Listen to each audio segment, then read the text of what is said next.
Class 9-এর কোষে থেকে 1.3 14 নম্বর অঙ্কটা করব। ঠিক আছে, 14 নম্বর অঙ্কটা কী বলছে, বহুপদী বিকল্পী প্রশ্ন, এমসিকিউগুলো দিয়েছে। কিন্তু 1 নম্বরটা কী বলেছে, √5 দশমিকের বিস্তার একটি সসীম দশমিক না একটি সসীম অথবা আবৃত দশমিক না একটি অসীম এবং অনাবৃত দশমিক, আর কোনোটিই নয়। ঠিক আছে, তো √5 কি একটা সংখ্যা, আমরা কি জানি, আমরা জানি মূলদ সংখ্যা। ঠিক আছে, মূলদ সংখ্যা কি, মূলদ সংখ্যা হচ্ছে যে সংখ্যাকে p/q আকারে প্রকাশ করা যায়, যেখানে কিউটা নট ইজিক্যাল টু 0। ঠিক আছে, তাকে মূলদ সংখ্যা বলে। মূলদ সংখ্যা আবার দুই রকমের হয়। কী হয়, মূলদ সংখ্যা হয় সসীম হবে, মূলদ সংখ্যা অবশ্যই সসীম হবে, আর কী হবে, আবৃত হবে, আবৃত। তো মূলদ সংখ্যা সসীম মানে একটা নির্দিষ্ট কিছুতে গিয়ে ভাগ হয়ে মিলে যাবে, আর আবৃত হবে মানে পুনরায় একই সংখ্যা ফিরে আসবে। আর অমূলদ সংখ্যা কি, অমূলদ সংখ্যা হচ্ছে যে সংখ্যাকে p/q আকারে প্রকাশ করা যায় না। ঠিক আছে, যায় না, তাকে বলে হচ্ছে অমূলদ সংখ্যা। এটা অসীম হবে, মূলদ সংখ্যা অসীমও হবে আর অনাবৃত হবে। ঠিক আছে, তো এখানে আমাকে বলে দিয়েছে 14-র 1 নম্বরটা কি বলে দিয়েছে, √5 দশমিক বিস্তার। তো √5টা কি, √5টা হচ্ছে একটি অমূলদ সংখ্যা।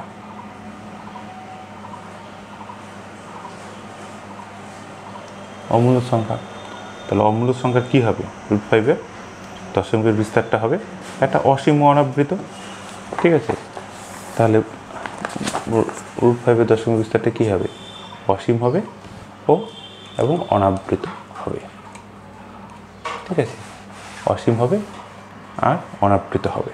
ঠিক আছে, যেহেতু এটা আমরা জানি অমূলদ সংখ্যা অসীম ও অনাবৃত, তাহলে 14-র 1-এর অ্যান্সার হবে সি।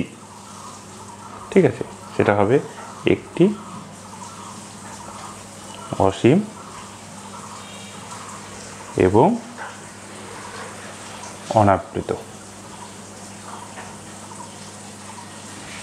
ঠিক আছে, এবার 14-2 নম্বরটা, 14-2 নম্বর কোশ্চেনটা কী বলা আছে, দুটি অমূলদ সংখ্যার গুণফল কী হবে।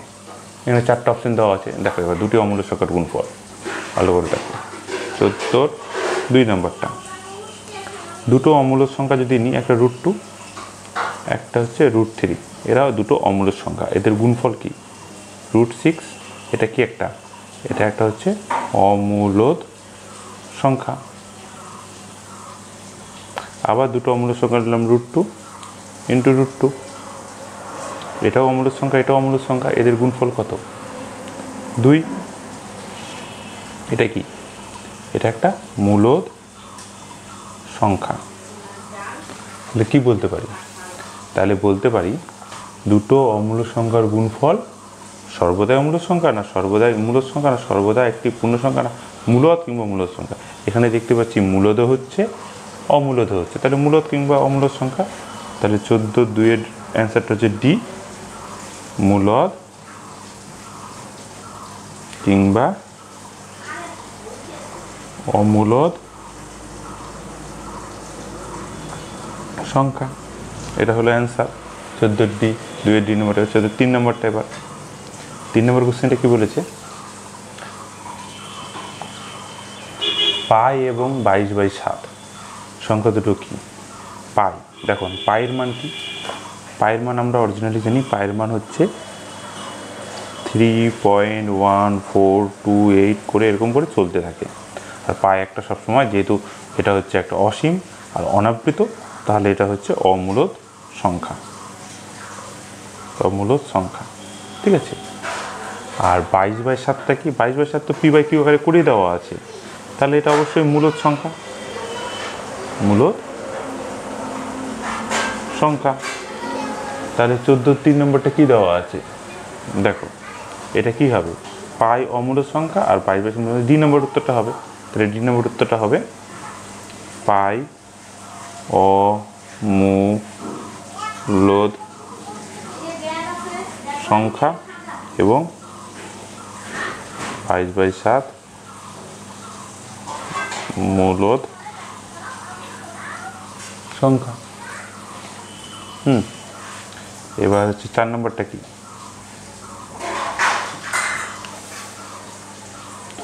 দুটি মূল সংখ্যার মধ্যে কোনটা হবে? কোনো মূল সংখ্যা নেই না, অসংখ্য মূল সংখ্যা আছে, মানে একটিমাত্র মূল সংখ্যা। দেখো দুটি মূল সংখ্যার মধ্যে, এবার ভালো করে দেখো, দুটো মূল সংখ্যা নিলাম, দুটো মূল সংখ্যা মানে নিলাম 2 ও 3। দুটো মূল সংখ্যার মধ্যে আমরা জানি দুটো মূল সংখ্যার মধ্যে কি আছে? অসংখ্য মূল সংখ্যা আছে, অসংখ্য মূল সংখ্যা আছে। কেন? 2.1টাও তো মূল সংখ্যা, 2.2টাও মূল সংখ্যা, 2.22টাও মূল সংখ্যা, 2.23 তারপর পৌনঃপুনিকটাও মূল সংখ্যা। তাহলে দুটো মূল সংখ্যার মাঝখানে অসংখ্য মূল সংখ্যা আছে। তাহলে কি হবে এখানে? এখানে 4 নম্বরটা বলছে দুটো মূল সংখ্যার মধ্যে কোনো মূল সংখ্যা নেই না, এটা হবে না। একটি মাত্র মূল সংখ্যা আছে না, অসংখ্য মূল সংখ্যা আছে। তাহলে 14 সি নাম্বারটা হবে। তাহলে উত্তরটা হবে সি নাম্বার। কি হবে? অসংখ্য মূল সংখ্যা আছে। এবার হচ্ছে 14 নাম্বার। 14 নাম্বারটা কি বলেছে? দুটো অমূল্য সংখ্যার মধ্যে। 14 নাম্বারটা দেখো কি বলেছে? দুটো অমূল্য সংখ্যার মধ্যে কোনো মূল সংখ্যা নেই, একটিমাত্র অমূল্য সংখ্যা হিসেবে দেখি। দুটো অমূল্য সংখ্যা, √2 নিলাম আর √3 নিলাম, এই দুটো অমূল্য সংখ্যা। এই দুটো অমূল্য সংখ্যার মাঝখানে এখন, এই দুটো অমূল্য সংখ্যার মাঝখানে প্রচুর সংখ্যা থাকতে পারে। যদি √2 একটা যদি ভ্যালু বার করি, √3 যদি ভ্যালু বার করি, তাহলে দেখবো এই একইভাবে প্রচুর। তাহলে এটার উত্তর হবে সি নাম্বারটা, অসংখ্য। 14 নাম্বারটা অসংখ্য অমূল্য সংখ্যা আছে। ঠিক আছে, অসংখ্য অমূল্য সংখ্যা আছে। 14 হয়ে গেল। এবার 14 নাম্বার। এবার দেখো 0 একটি কি? 0 হচ্ছে একটা, 0 কি জানি আমরা? 0 একটা স্বাভাবিক সংখ্যা নয়। 0 এমন একটা সংখ্যা যেটা হচ্ছে, 0 শুধু স্বাভাবিক সংখ্যা নয়, অমূল্য সংখ্যা নয়। তাহলে এর মধ্যে কোনটা হবে? পূর্ণ সংখ্যা, মূল সংখ্যা, কিন্তু বাস্তব সংখ্যা নয়।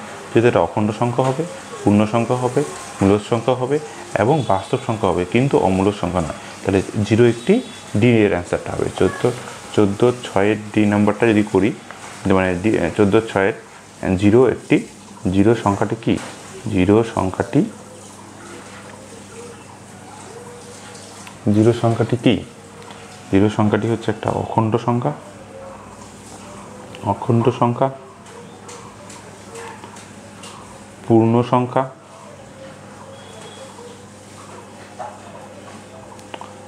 মূলদ সংখ্যা এবং বাস্তব সংখ্যা, কিন্তু অমূল্য সংখ্যা নয়।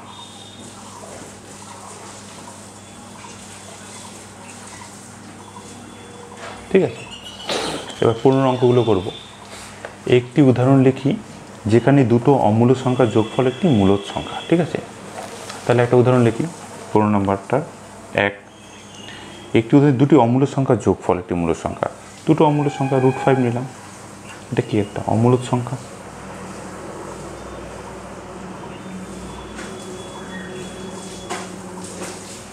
-√5 নিলাম, এটাও কি? একটা অমূলদ সংখ্যা। তাদের যোগফল কি হবে? এদের যোগফল √5 মাইনাস প্লাস -√5, এদের যোগফল। তাহলে √5 -√5 এটা কত? 0। 0 কি? একটা মূলদ সংখ্যা। তাহলে কি হলো? দুটো অমূল্য সংখ্যা যোগফল মূলদ সংখ্যা। একটা উদাহরণ দিলাম, আরেকটা উদাহরণ দিতে পারি। ঠিক আছে, এটাই থাক।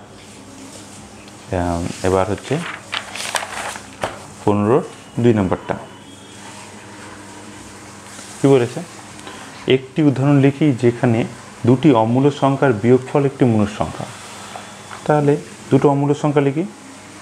একটা 2 + √3, লিখলাম এরকম একটা অমূলদ সংখ্যা, অমূলদ সংখ্যা। এবার -2 + √3, এটাও একটা অমূলদ সংখ্যা।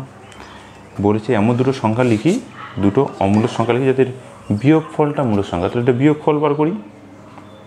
এবার বিয়োগফল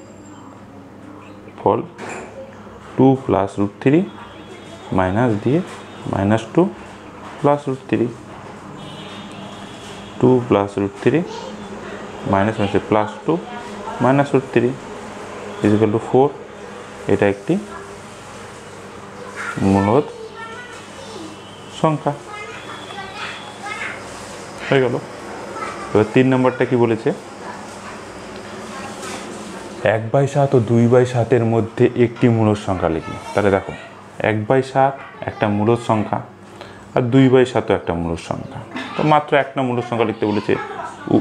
উপর নিচে যদি আমরা 2 দিয়ে গুণ করি,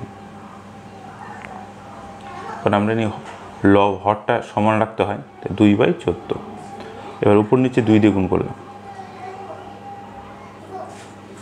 এটা 4/14। তাহলে এর মাঝখানে কোন সংখ্যা? 3/14। তাহলে এর মধ্যে 3/14 অ্যান্সার হলো। এটার অ্যান্সার হলো 3/14 একটি এদের মাঝখানে মূলদ সংখ্যা যেটা রয়েছে। একটাই বার করতে বলেছে। আবার কি বলেছে, 1/7 ও 2/7 মধ্যে একটি অমূলদ সংখ্যা লিখি। অমূলদ সংখ্যা বার করতে বলেছে।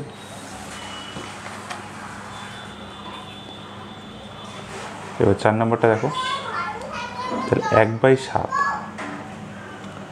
ও 2/7 মধ্যে একটা অমূলদ সংখ্যা বার করতে বলেছে। 1/7টা ভাঙি একে 1/7 কত হলো? যদি ভাঙায় 1/7কে, পয়েন্ট দিয়ে 0, 7 × 7, 3 পয়েন্ট দিয়ে 0, 4 × 7 = 28, 2 পয়েন্ট দিয়ে 0, 7 × 2 = 14, 6 পয়েন্ট দিয়ে 0, 8 × 7 = 56, 4 পয়েন্ট দিয়ে 0, 5 × 7 = 35। তাহলে 5 পয়েন্ট দিয়ে 0, 7 × 7 = 49। আবার 1 চলে আসলো, ঠিক আছে। আবার যাবে 7 × 7, অর্থাৎ 1/7কে যদি আমরা ভাঙাই সেটা হবে 0.14285 ঠিক আছে। এটা হলো।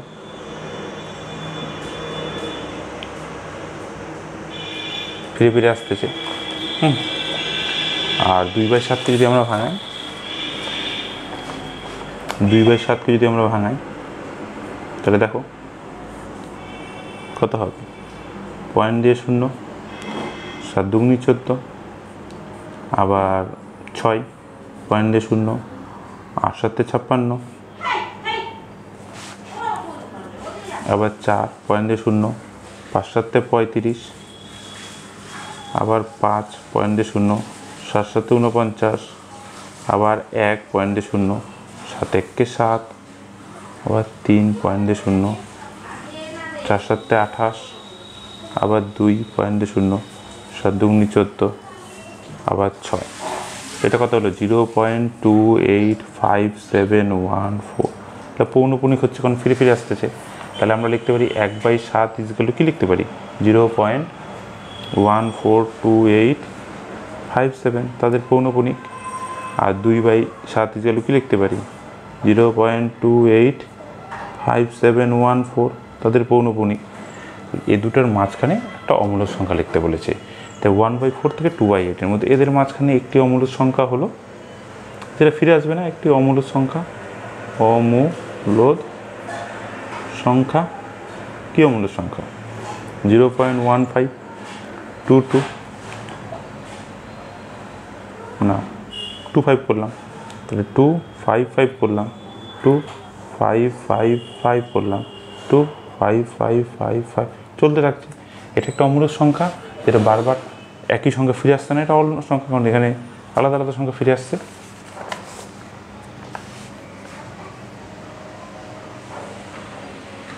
2, 3 তার 3-এর উপর আপডেট দশমিক সংখ্যাকে সামান্য ভগ্নাংশে লিখি। তাহলে এটা লিখে নিলাম। হ্যাঁ, এবার দেখো এটাকে আমাদের সামান্য ভগ্নাংশ করার নিয়ম যেটা সংখ্যায় সম্পূর্ণ লিখে নিব। 0টা লিখলাম না এখানে, তাহলে 1 2 3 আছে, লিখে নিলাম। আবৃতবাদী যে সংখ্যা দুটো রয়েছে, আবৃতবাদী এখানে 0 1 2 রয়েছে, তাহলে 1 2 লিখে নিলাম। আর আবৃত যে সংখ্যাটা আবৃত হয়েছে ততটা 9 বসবে, আবৃত বাদে যতগুলো সংখ্যা রয়েছে ততগুলো 0 বসবে। তাহলে এবার কী হলো, তাহলে এটা বিয়োগ করলে হলো 111 বাই 900, 9000। তা 3 দিয়ে কাটলে কী হয়, উপরে 3 দিয়ে কাটা যায়, 3 তিরিকে 9, 3 তিরিকে 9, 3 7 21, আর নিচে কাটলে 3000। এটা হয়ে গেল অ্যান্সার। ঠিক আছে।